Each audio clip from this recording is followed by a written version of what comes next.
Hello दोस्तों, राम राम सभी को। मैं कनिका आज फिर लेकर आई हूँ आपके लिए हिंदी में रामायण पाठ। दोस्तों, आज हमें रामायण पाठ पढ़ते हुए 10वां दिन है। दोस्तों, आप मेरे वीडियो को देखते हैं तो उसे प्लीज़ लाइक करें, शेयर करें और ज़्यादा से ज़्यादा सब्सक्राइब करें। दोस्तों, मेरे चैनल को सपोर्ट करो।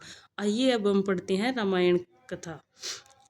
इसका नाम रामचरितर मानस है, जिसके कानों से सुनते ही शांति मिलती है। मन रूपी हाथी विषय रूपी दानव दल में जल रहा है, वह यदि इस रामचरितर मानस रूपी सरोवर में आ पड़े तो सुखी हो जाए। यह रामचरितर मानस मुनियों का प्रिय है। इस सुहावने और पवित्र मानस की शिवजी ने रचना की है। यह तीनों प्रकार के दोषों, दुखों और दरिद्रता को तथा कलयुग की कुचालों और सब पापों का नाश करने वाला है। श्री महादेव जी ने इसको रचकर अपने मन में रखा था और सुअवसर पाकर पार्वती जी से कहा। इसी से शिव जी ने अपने आप को हृदय में रखकर और प्रसन्न होकर इसका सुंदर रामचरितर मानस नाम रखा। मैं उसी सुख देने वाली सुहावनी राम कथा को कहता हूँ। हे सजनों, आदर पूर्वक मन लगाकर इसे सुनिए। यह रामचरितर मानस जैसा है, जिस प्रकार है और जिस हेतु है जगत में इसका प्रचार हुआ है, अब वही सब कथा मैं श्री उमा महेश्वर का स्मरण करके कहता हूँ। श्री शिव जी की कृपा से उसके हृदय में सुंदर बुद्धि का विकास हुआ है, जिससे यह तुलसीदास श्री रामचरित्र जी मानस का कवि हुआ है। अपनी बुद्धि के अनुसार तो यह उसे मनोहर की बनाता है, किंतु फिर भी हे सज्जनों, सुंदर चित्त से सुनकर इसे आप सुधार लीजिए। सुंदर सात्विक बुद्धि भूमि है, हृदय ही उसमें गहरा स्थान है। वेद पुराण समुंदर और साधु संत मेघ है। वे साधु रूपी मेघ श्री राम जी के सुयश रूपी सुंदर मधुर मनोहर और मंगलकारी जल की वर्षा करते हैं।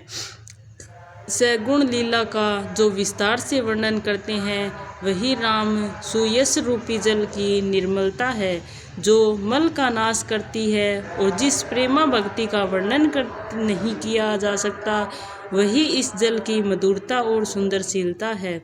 वह राम सुयश रूपी जल सत्कर्म रूपी दान के लिए हितकर है और श्री राम जी के भक्तों का जो जीवन ही है, वह पवित्र जल बुद्धि रूपी पृथ्वी पर गिराकर और सिमटकर सुहावने कान रूपी मार्ग से चला और मानस हृदय रूपी श्रेष्ठ स्थान से भरकर वहीं स्थिर हो गया। वहीं पुराना होकर सुंदर रुचिकर शीतल और सुखदायी हो गया। इस कथा में बुद्धि से विचार कर जो चार अत्यंत सुंदर और उत्तम संवाद भूसुंडित गुरुड़ शिव पार्वती याज्ञवल्क्य भारद्वाज जी और तुलसीदास जी और संत रचे हैं, वही इस पवित्र और सुंदर सरोवर के चार मनोहर घाट है। 7 कांड ही इस मानस सरोवर की सुंदर 7 सीढ़ियाँ हैं, जिनको ज्ञान रूपी नेत्रों से देखते ही मन प्रसन्न हो जाता है। श्री रघुनाथ जी की निर्गुण प्राकृतिक गुणों के अतीत और निर्बाध एक रस महिमा का जो वर्णन किया जाएगा, वही इस सुंदर जल की अथाह गहराई है। श्री रामचंद्र जी और सीता जी का यश अमृत के समान जल है।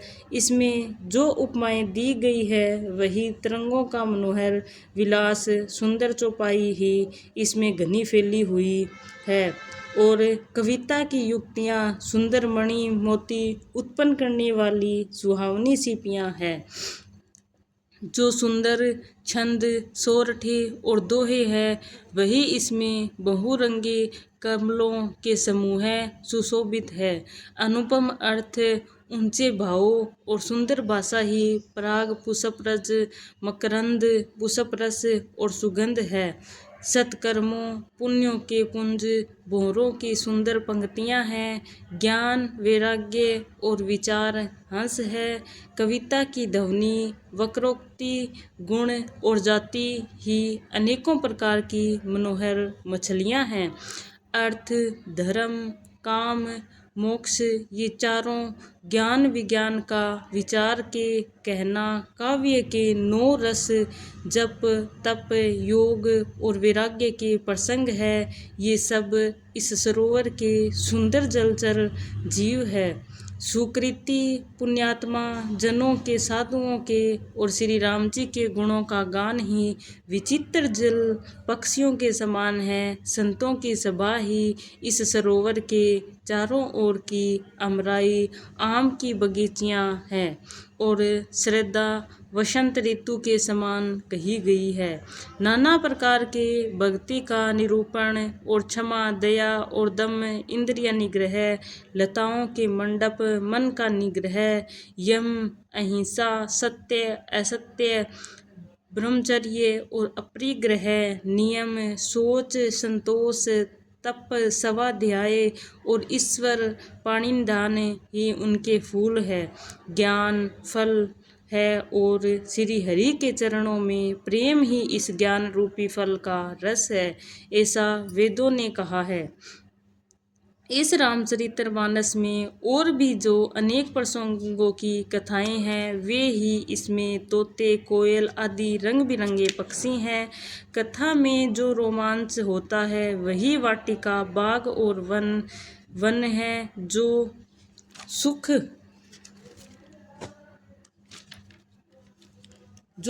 होता है वही सुंदर पक्षियों का विहार है। निर्मल मन ही माली है जो प्रेम रूपी जल से सुंदर नेत्रों द्वारा उनका खींचता है। जो लोग इस चरित्र को सावधानता से गाते हैं वे ही इस तालाब में चतुर रखने वाले हैं और क्षत्रिय पुरुष सदा आदर पूर्वक इसे सुनते हैं वे ही सुंदर मानस के अधिकारी उत्तम देवता हैं। जो अति दुष्ट और विषयी है वे अभागे बुगले और कौवे हैं जो इस सरोवर के समीप नहीं आ जाते क्योंकि यहाँ इस मान सरोवर में घोंगी मेंढक और सेवार के समान विषय रस की नाना कथाएं नहीं हैं। इसी कारण बेचारे कौवे और बुगले विषयी लोग यहाँ आते हुए हृदय में हार मान जाते हैं क्योंकि इस सरोवर तक आने में कठिनाई बहुत है। श्री राम जी की कृपा बिना यहाँ नहीं आया जाता। घोर कुसंग ही भयानक बुरा रास्ता है। उस कुसंगियों के वचन ही बाघ सिंह और सांप है। घर के कामकाज और गृहस्थी की भांति भांति के जंजाल से अत्यंत दुर्गम बड़े बड़े पहाड़ है। मोह मद और मान ही बहुत से बीहड़ वन हैं जो नाना प्रकार के कुतर्क ही भयानक नदियां हैं। जिसके पास श्रद्धा रूपी राह खर्च नहीं है और संतों का साथ नहीं है और जिनको श्री रघुनाथ जी प्रिय नहीं है उनके लिए यह मान्यस अत्यंत ही अगम है। अर्थात श्रद्धा सत्संग और भगवत प्रेम के बिना कोई इसको नहीं पा सकता। यदि कोई मनुष्य कष्ट उठाकर वहां तक पहुंच भी जाए तो वहां जाते ही उसे नदी रूपी जुड़ी आ जाती है। हृदय में मूर्खता रूपी बड़ा कड़ा जाड़ा लगने लगता है जिससे वहां जाकर भी वह अभागा स्नान नहीं कर पाता। उसमें उस सरोवर के स्नान और उसका जलपान तो नहीं किया जाता, वह अभिमान सहित लौट आता है। ये फिर भी यदि कोई उससे वहाँ का हाल पूछने आता है तो वह अपने अभाग्य की बात न कहकर सरोवर की निंदा करके उसे समझाता है। ये सारे विघ्न उसको नहीं व्यापते, बाधा नहीं देते। जिसे श्री रामचंद्र जी सुंदर कृपा की दृष्टि से देखते हैं वही आदर पूर्वक इस सरोवर में स्नान करता है और महान भयानक तृप्तता से आध्यात्मिक आदि देविक आदि भौतिक तापों से नहीं जलता। जिसके मन से श्री रामचंद्र जी के चरणों में सुंदर प्रेम है वे इस सरोवर को कभी नहीं छोड़ते। हे भाई, जो सरोवर में स्नान करना चाहते हैं वे मन लगाकर सत्संग करें। ऐसे मानस सरोवर को हृदय में नेत्रों से देखकर और उसमें गोता लगाकर कवि की बुद्धि निर्मल हो गई, हृदय में आनंद और उत्साह भर गया है और प्रेम और आनंद का प्रभाव उमड़ आया है। उसमें वह सुंदर कविता रूपी नदी बह निकली जिसमें श्री राम जी का निर्मल यश रूपी जल भरा है। इस कविता रूपीण नदी का नाम सरयू है, जो संपूर्ण सुंदर मंगलों की जड़ है। लोकमत और वेदमत इसके दो सुंदर किनारे हैं। यह सुंदर मानस सरोवर की कथा सरयू नदी बड़ी ही पवित्र है और कलयुग के छोटे बड़े पाप रूपी तिनकों और वृक्षों को जड़ से उखाड़ फेंकने वाली है। ये थी दोस्तों आज की कथा। इस कथा में भी बताया गया है कि रामायण पाठ हर कोई नहीं सुन सकता, हर किसी के वश की बात नहीं है। ये पाठ सुनने वाला और सुनाने वाला दोनों को भगवान की प्राप्ति होती है। और इसीलिए मैं आप सभी के लेकर आई हूँ रामायण का पाठ दोस्तों, ताकि आप सब भी इस पुण्य के भागी बन सकें और इसे ज़्यादा से ज़्यादा शेयर करें ताकि और लोग भी इस पुण्य को कमा सकें। धन्यवाद दोस्तों। राम राम सभी को।